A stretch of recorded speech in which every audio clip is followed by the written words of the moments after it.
Escena 1, toma 5. Corrían los primeros años de la década del 60 y el arquitecto presidente don Fernando Belaúnde Terry lideraba lo que sería probablemente el proyecto más importante de arquitectura jamás realizado en el Perú. Estoy hablando, por supuesto, de la Residencial San Felipe. ¿Qué tal, gente? Yo soy Alex Michuy y este es el primer capítulo de Visión Arquitectura, un programa en el que hablaremos sobre arquitectura, análisis arquitectónico en general y proyectos realizados en este país y en otros. Para el primer capítulo nos lo hemos tomado muy en serio y hemos traído un proyectazo, el de la Residencial San Felipe. Un proyecto que reunió a toda una generación de arquitectos en torno a una institución del Estado ya desaparecida, la Junta Nacional de la Vivienda. Todos esos arquitectos que habían egresado de la Escuela de Ingenieros y habían sido educados por Belaúnde tenían un objetivo en común: demostrar que la arquitectura era la herramienta principal para el desarrollo y progreso de la sociedad.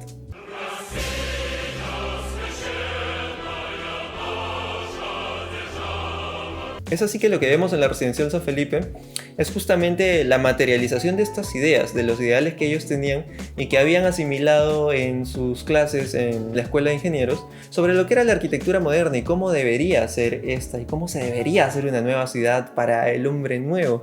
Lo que llama Sharif Kahat en su libro Utopías Construidas un collage de ideas de modernidad. Dicho sea de paso, ese libro nos ha servido para la elaboración de este video, así que muchas gracias, Sharif, por escribir tan buen libro. Imagínate que eres un joven arquitecto que acaba de egresar de la Facultad de Arquitectura y viene el mismísimo presidente y te encarga el proyecto de arquitectura de viviendas masivas más ambicioso que jamás se ha construido, sin precedentes, en el Perú. Pues justamente eso es lo que le sucedió a Enrique Siriani, que era un muchacho de 26 años, cuando le encargaron el diseño de la Residencial San Felipe, de lo que sería la primera etapa de la Residencial San Felipe. Para esto, Belaúnde ya le tenía confianza, ya lo conocía, puesto que Siriani había participado del diseño de la segunda etapa del conjunto habitacional Matute. Pero antes siquiera de que Siriani se sentara a tirar las primeras líneas sobre el papel, existía un contexto urbano y social y político muy particular de esta zona en donde se construiría San Felipe posteriormente. El terreno original, el que estaba destinado para la Residencial San Felipe, originalmente se ubicaba ahí en este terreno el hipódromo de San Felipe, del cual la residencial toma su nombre. Eran más o menos unas 16 hectáreas que se encontraban a una distancia de unos 7 kilómetros del centro histórico de Lima y relativamente en una zona acomodada, en una zona privilegiada, ¿no? Cercana al mar también, pero que eventualmente se vio rodeada por la expansión urbana y inevitablemente tuvo que mudarse. Entonces este terreno queda libre, queda vacío. La primera decisión que toma la Junta Nacional de la Vivienda es tomar este terreno de 16 hectáreas y lotizarlo de manera que estos lotes se puedan vender al precio de mercado, y el precio de mercado de esa zona, que era de clase media alta, era súper caro. Entonces, ¿qué iban a hacer con este dinero que iban a recibir por la venta de estos lotes? Iban a destinarlo a la construcción de viviendas de interés social en los barrios marginales o en zonas donde el metro cuadrado sea mucho más barato que en San Felipe, ¿no? Donde haya menor demanda. Era toda una estrategia bien elaborada, incluso ya estaba en planos. Pero he aquí que entra la mano de Belaúnde. Recordemos que Belaúnde, junto con con el grupo, con la generación de arquitectos egresados de la ENI, creían fervientemente en que la arquitectura tenía un rol, tenía como un papel, ¿no? que debía cumplir, ¿no? Que era su vocación de servicio a la sociedad, pero también debería ser el motor de progreso, la herramienta, el canal para el desarrollo de la sociedad y el progreso de la sociedad.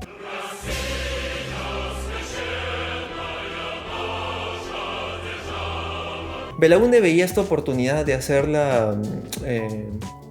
este proyecto en San Felipe, pero él quería levantar un monumento a la clase media, no a la clase más acomodada de Lima, sino a la clase media, porque Belaúnde tenía una mirada muy particular sobre la sacrificada clase media que tenía que trabajar, tenía que desplazarse, ¿no? Que era el motor del progreso, la gente que más trabajaba, ¿no? para sacar adelante este país y la ciudad y el país en general.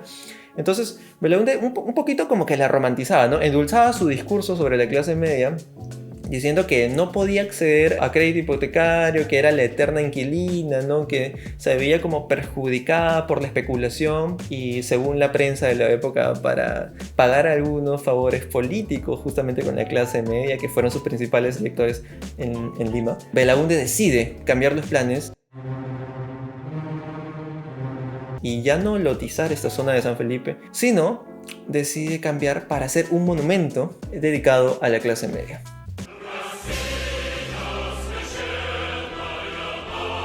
Luego de esta larga introducción, vamos a ver ahora sí a detalle el proyecto diseñado por Siriani y cómo es que es tan bueno, cómo es que logró desarrollar, materializar estas ideas alucinantes que tenía sobre la arquitectura, sobre su convicción de lo que debería ser la arquitectura y el modo nuevo de vivir. Y cómo es que la segunda etapa no logró tanto ir por esa vía, ¿no? Veremos que hay un cambio, hay como un quiebre en el desarrollo del proyecto. La primera etapa plantea un conjunto de viviendas o de tipologías de viviendas agrupadas a manera de cluster. Alberga 268 departamentos, o sea, 268 familias, digamos, dentro de 3 tipologías. Flats en torres, dúplex en grupos de edificios de 4 alturas, o sea, de 4 pisos, y viviendas adosadas en hileras de A3. Casas de 2 pisos, pegaditas, una al lado de la otra, en filas de A3.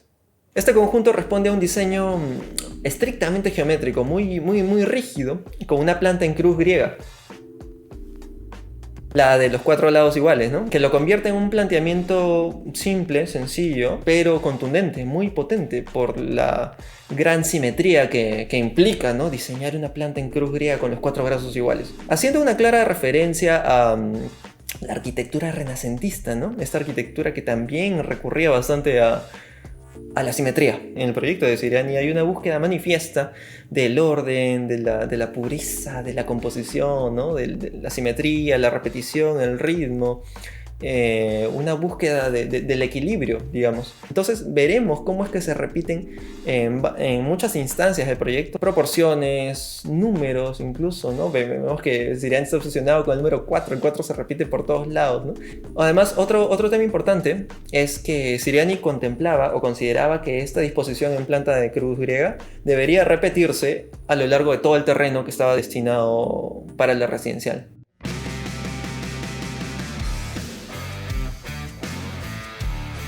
Es justo en el centro de esta cruz, ¿no? de esta planta en cruz, en el que se configura un cuadrilátero virtual de más o menos unos 75 metros de lado, con 4 torres, una en cada esquina del cuadrilátero, de 14 pisos de altura. Recordemos que hasta ese momento no se habían construido edificios de vivienda más altos de 10 pisos en Lima. Entonces es la decisión o la voluntad de querer poner estas torres de 14 niveles de altura implicaban cambiar notablemente el perfil de la ciudad. Notablemente.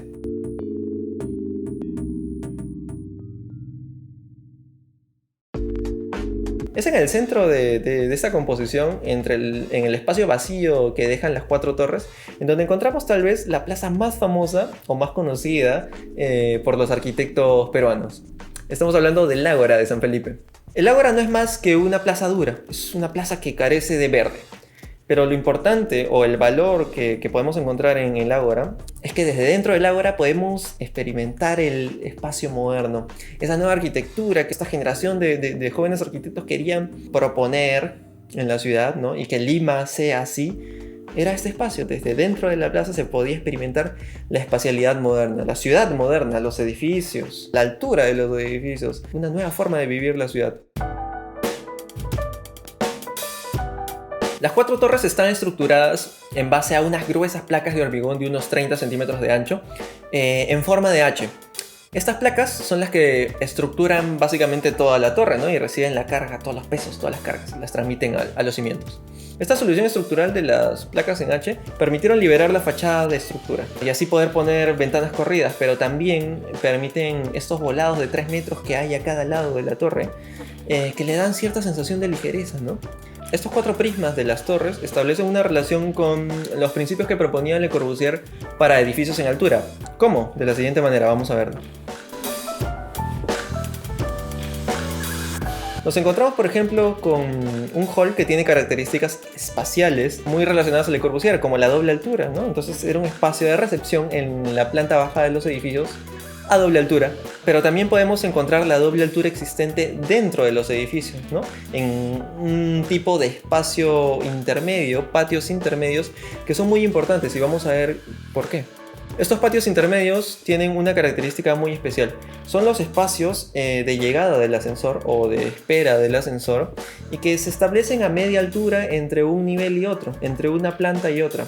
Entonces, este espacio intermedio organiza, digamos, una planta con 4 flats, o sea, 4 familias, y la siguiente planta con otros 4 flats, o sea, otras 4 familias. En total, 8 familias se organizan alrededor de este espacio de llegada del ascensor, del cual parte una escalera que sube y otra escalera que baja. Entonces, este espacio, de alguna manera, permitía encuentros, permitía que los vecinos se conozcan, ¿no? En este espacio de espera o de llegada. Que era a doble altura, recordemos que es un espacio importante, ¿no? De dimensiones importantes, pero que también de alguna manera promovían la interacción, promovían que los vecinos se conozcan, promovían la comunidad, ¿no? Que la gente no se aísle dentro de sus departamentos, sino que establezcan lazos, establezcan relaciones de control visual, ¿no? De repente los hijos de las familias, los niños jugando en este espacio, ¿no? Lo que buscaba Siriani era generar un espacio intermedio, un espacio medio ambiguo, ¿no? Que no se sabe hasta cierto punto si es totalmente privado o público o semiprivado. Entonces cumple esta doble función, ¿no? Y también como una extensión, como una proyección de las mismas viviendas, porque los corredores de acceso a las viviendas se proyectan o se prolongan hacia este espacio. Es una extensión de todas las viviendas, pero en un espacio comunitario, un espacio colectivo. También a los lados podemos ver una doble circulación de servicio, que veremos más adelante por qué de servicio, ¿no? O sea, no solamente podría funcionar como escaleras de emergencia, sino también su función principal era un acceso secundario a cada uno de estos departamentos. Podemos notar que en el diseño de estos patios hay una ambición, una búsqueda de forzar o proponer algunos encuentros fortuitos, casuales, no intencionales, etc. Llamémoslo como lo llamemos. Pero era una voluntad de querer un nuevo estilo de vida. Siriani proponía una forma de vida más relacional, más compenetrada, ¿no? con la gente, y que la gente que vive en un solo espacio, en el mismo edificio, se conozca. Entonces este modelo del patio interior se replicaba a lo largo del edificio y se extrapolaba a los otros 3 edificios. Entonces son 4 torres en donde la gente vivía en comunidad vertical.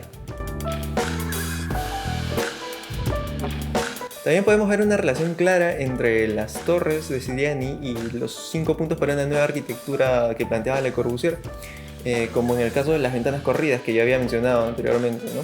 Pero también la fachada libre que se logra gracias a que la estructura se concentra en estas placas de concreto, estos 4 pilares que son los ejes del edificio, y se libera la fachada de elementos estructurales.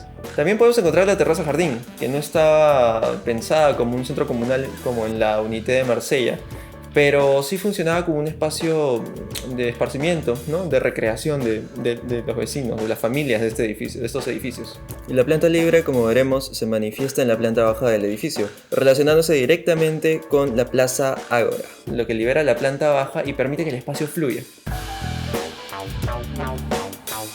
Bueno, y ahora vamos a hablar sobre otra tipología. Ya hablamos de la tipología torre, ¿no? Ahora vamos a hablar de la segunda tipología que plantea Siriani para este conjunto, para este clúster, que son los dúplex superpuestos.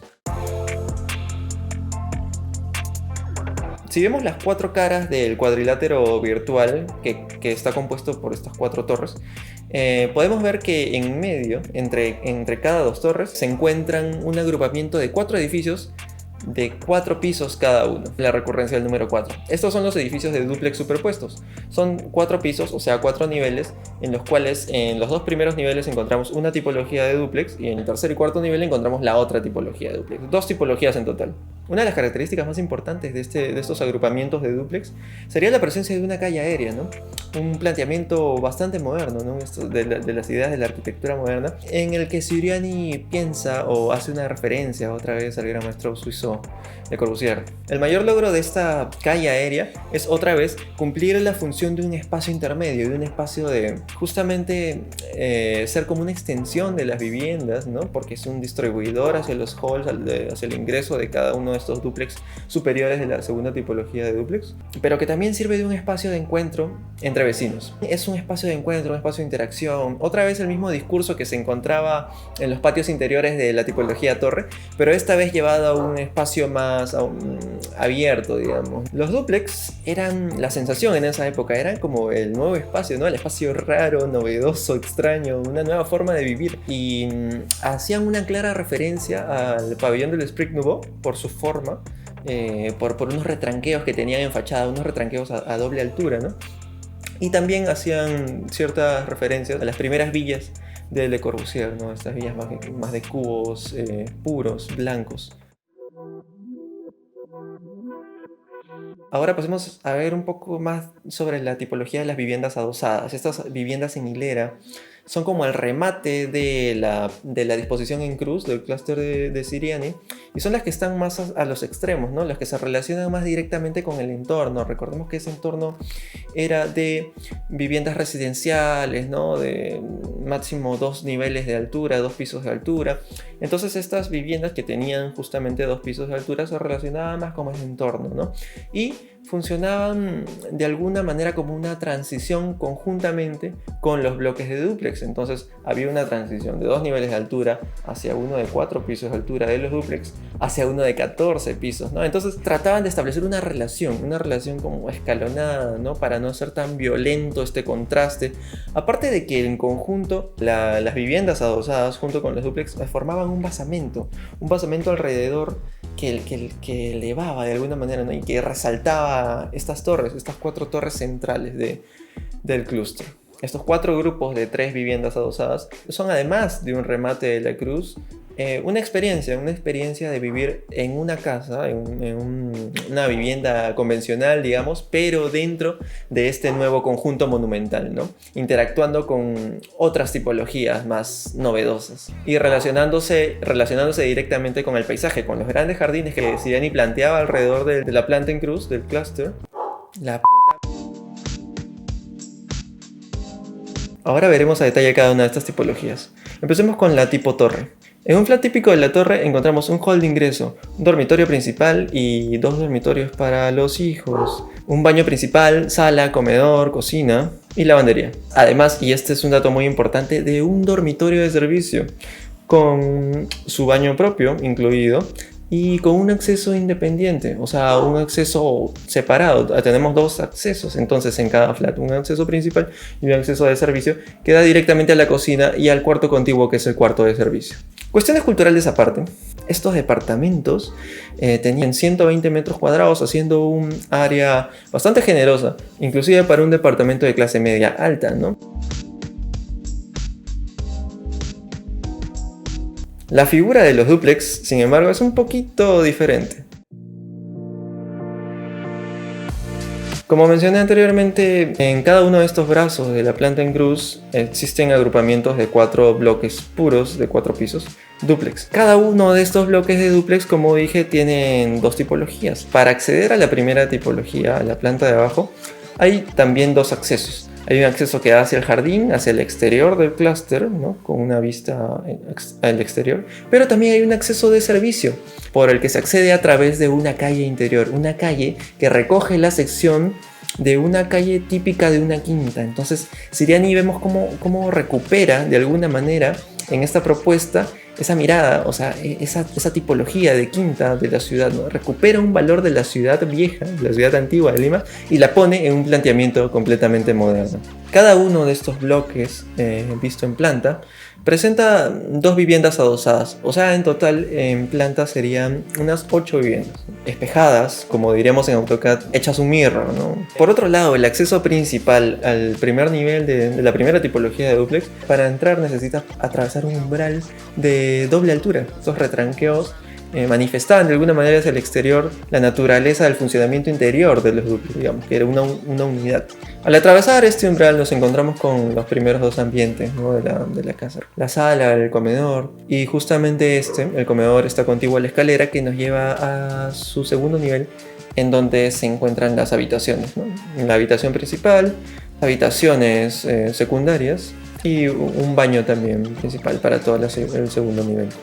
Existe un detalle muy sutil, pero muy interesante. En una de estas habitaciones, Siriani plantea como un balconcito, como una extensión de la habitación, ¿no?, como un espacio para salir, a tomar aire, para respirar. Y ese balconcito tiene forma de puente, es un pequeño puente que se conecta. En verdad no conecta nada, simplemente remata en la pared del dúplex contiguo, ¿no?, que es un espejamiento. Esto es prácticamente un detalle que podría pasar como mínimo, pero veremos cómo se relaciona con la segunda tipología de dúplex que está encima de esta. La tipología 2 de dúplex, que conforman el tercer y cuarto nivel de estos bloques, tienen un acceso mucho más interesante. Se acceden a través de esta famosa calle aérea que plantea Siriani. Si vemos la extensión de la calle elevada tiene dos escaleras a los extremos, dos escaleras principales y una al centro. Y entre tramos podemos encontrar accesos con escaleritas independientes a los halls compartidos por cada dos dúplex, ¿no? Y eran estos espacios de encuentro, ¿no?, que compartían la misma escalera, el mismo hall, dos familias, ¿no? A través de estos hallcitos compartidos podemos distribuirnos hacia un acceso principal, ¿no?, que nos llevaría a los ambientes principales del dúplex, que son la sala, el comedor, o un acceso secundario o de servicio también, otra vez nuevamente una cuestión cultural, ¿no?, de la época, que se tenían que separar los accesos, ¿no? Y este acceso de servicio nos lleva a la lavandería, a la cocina y al patio de lavandería, ¿no? Un detalle importante es que la sala comedor tiene un balconcito que también es a doble altura.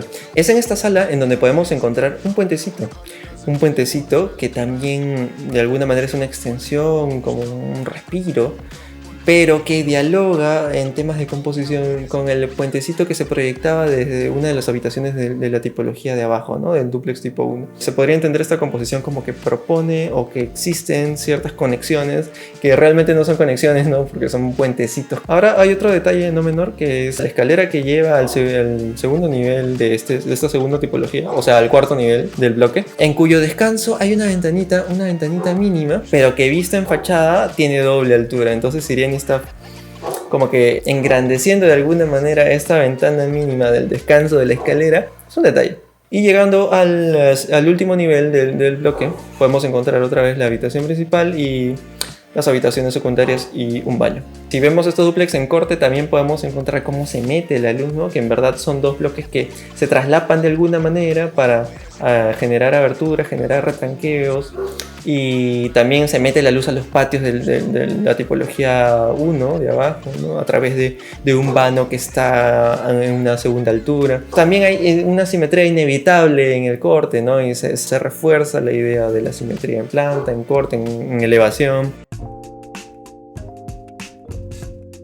Y ahora veremos la última tipología, la tipología de casas o viviendas adosadas, ¿no?, que son el remate del clúster, que son tres, ¿no? Nos encontramos con una planta espejada, o sea, son dos en mirror y una tercera repetida.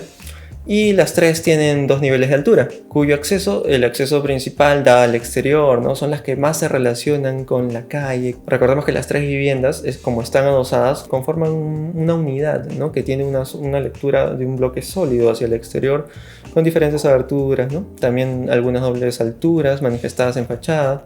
Su acceso principal está orientado al exterior, que está conectada con la sala, con el espacio principal de la vivienda.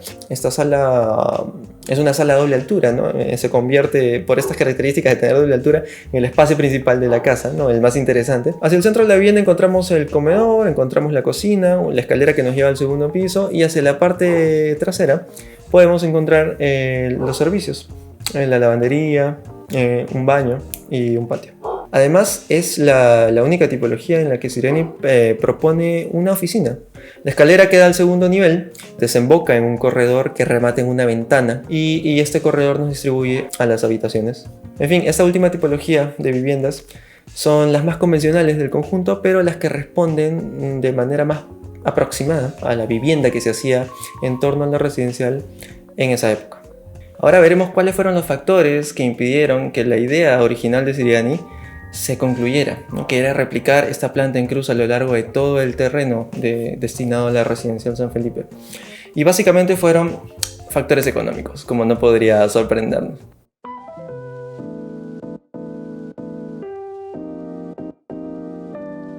Como veremos, Siriani, dentro de su audacia, ¿no? Dentro de la audacia de plantear este proyecto tan ambicioso, lamentablemente no escatimó en el tema económico, ¿no? Y el tema económico, el financiero, es muy delicado para cualquier proyecto de arquitectura, pero sobre todo es muy delicado si es que estás tratando con dinero del Estado, ¿no? Con recursos públicos que son generalmente escasos. El detalle es que Siriani planteaba vivienda para la clase media, ¿no? O sea, no estaba obligada a hacer vivienda mínima, sino estaba más bien enfocado en hacer arquitectura de calidad.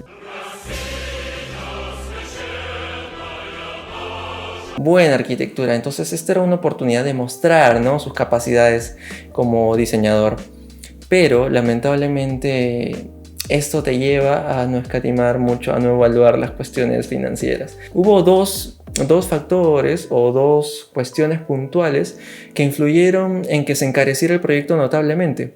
Una de ellas, la primera, fue los estacionamientos. No lo mencioné, pero los estacionamientos de la residencial San Felipe se encuentran en un sótano debajo del ágora, ¿no? de esta plaza. Y para construir un sótano normalmente se tiene que excavar. La excavación siempre es hasta cierto punto cara.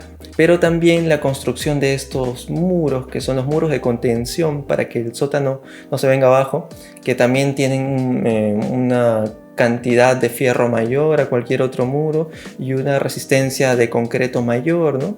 Que implica inevitablemente encarecer la obra. Entonces ese fue el primer punto. El segundo punto fue la solución estructural, que eran estos 4 ejes de placas de hormigón armado de concreto que concentraban ahí todo el peso de la estructura y que liberaban la fachada de elementos estructurales. Bueno, para lograr esa belleza que caracteriza a las torres de Siriani, tenían que ser muy resistentes estos 4 ejes. Entonces evidentemente se encarecía, ¿no? Por cantidad de material, por calidad de material.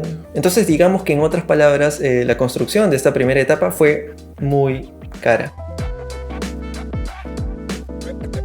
Es así que a partir de estas decisiones de diseño se siembra la interrogante, ¿no? De que si es posible replicar, así como Siriani quería, la planta en cruz.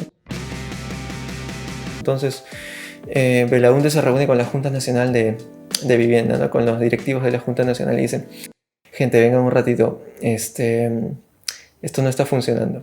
Esto no va, no le veo futuro realmente, porque se le está yendo de las manos el presupuesto a Siriani. Me cae bien Siriani, pero, o sea, diseña bien y arquitectura muy buena, pero esto no es sostenible, no tenemos plata para esto, ¿qué hacemos?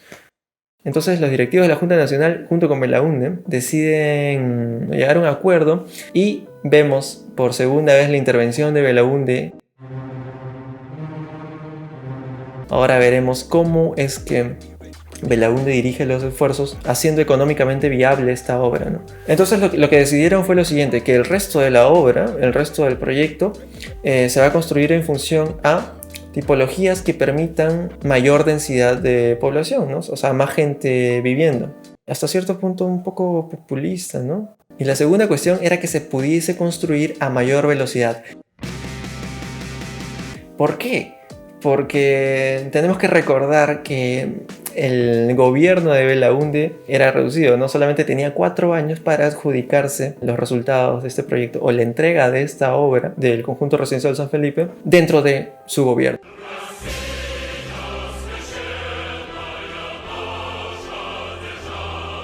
¿No? Entonces estaban como que luchando contra reloj. Entonces es así que otra vez hay un giro de timón en la evolución del proceso de construir la residencial, y Belaunde y la Junta Nacional le encargan a dos nuevos arquitectos, a Jacques Cruz y a Osvaldo Núñez, que diseñen una segunda versión con estos dos principios, ¿no? Con el principio de la economía y con el principio de la velocidad.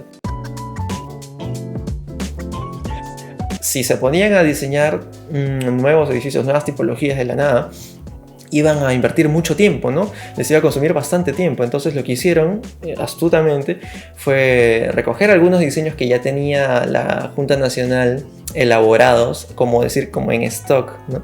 Algunos diseños de edificios, ya tipologías ya hechas, y las aplican dentro de su diseño, pero también lo que hacían era recuperar el diseño original de Siriani, ¿no? Ponerlo en valor y replicarlo una vez, no replicarlo a lo largo de todo el terreno como había pensado Siriani, sino una vez en el otro extremo del terreno, y generar tensión entre estos dos nodos o polaridades y conectarlos a través de una calle elevada. Esto, recuperaban otra vez la idea de Siriani en la calle elevada y la ponían en valor.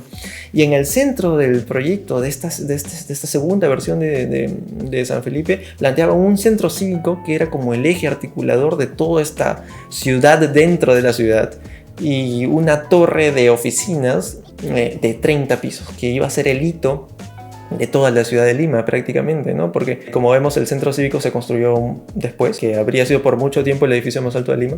Este iba a ser el edificio más alto de Lima, con 30 pisos en el centro de la residencial. Lamentablemente este proyecto nunca llegó a ver la luz porque Belaunde otra vez tomó una decisión, un cambio de planes. Hay que valorar las ideas de Cruz y de Núñez, que recuperaban y ponían en valor las ideas modernas, ¿no? Que había instaurado Siriani, que había planteado Siriani en un primer momento. La calle aérea, los edificios en altura, alucinante. Según Sharif Cajat, esta iba a ser la mejor versión de la residencial San Felipe, que lamentablemente no vio la luz. Pero si ustedes quieren, si me lo dejan en la casilla de comentarios, podemos hablar más a detalle sobre este proyecto en una segunda parte. Bueno, entonces, volviendo un poco a la etapa en la que Belaunde decide cambiar los planes. En este momento de la historia es en el que termina la participación de Siriani. La verdadera utopía construida llega hasta acá, porque lo que vendrá a continuación será una serie de proyectos inconclusos, todo a contratiempo, corriendo. Al final Belaunde no se pudo adjudicar la obra porque hubo un golpe de estado que lamentablemente lo sacó del gobierno.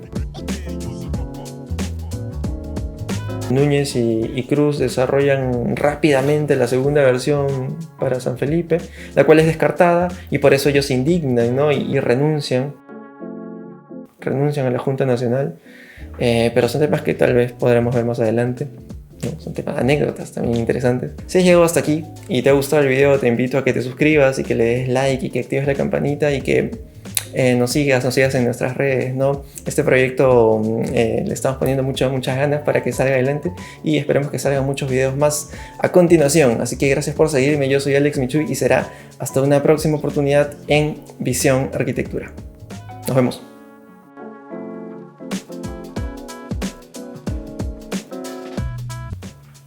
Ahora sí, debí haber grabado con estos lentes, ¿no? Estoy más a la moda. Ya, se acabó. Se acabó, corta. Se acabó.